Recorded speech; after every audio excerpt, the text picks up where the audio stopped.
نحمده ونصلي على رسوله الكريم اما بعد بسم الله الرحمن الرحيم عن ابي هريره رضي الله تعالى عن رسول الله صلى الله عليه وسلم قال لا يشير احدكم الى اخيه بالصلاح فانه لا يدري لعل الشيطان ينزع في يده فيقع في حفرة من النار رواہ البخاری و مسلم۔ حضرت ابو ہریرہ رضی اللہ تعالیٰ عنہ سے مروی ہے، وہ جناب نبی کریم صلی اللہ علیہ وآلہ وسلم سے نقل فرماتے ہیں کہ آپ نے ارشاد فرمایا لا یشیر احدکم الی اخیہ بالصلاح، تم میں سے کوئی اپنے بھائی کی طرف اسلحے کے ساتھ اشارہ نہ کرے، فَإِنَّهُ لَا يَدْرِي لَعَلَّ الشَّيْطَانَ يَنزِعُ فِي يَدِهِ، اس لیے کہ اسے علم نہیں کہ شیطان اس کے ہاتھ سے اسے چلوا دے،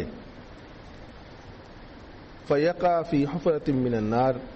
پھر یہ جہنم کے گڑھے میں گر جائے۔ اس روایت میں جناب نبی کریم صلی اللہ علیہ وآلہ وسلم نے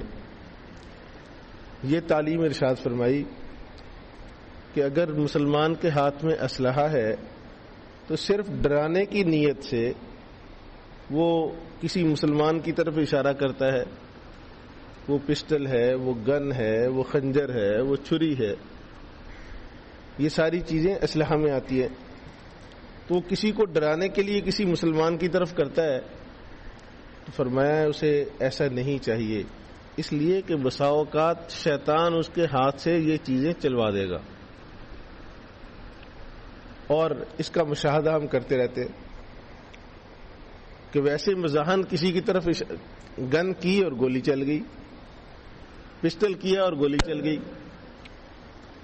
تو فرمایا کہ ایسا مذاق نہ کرے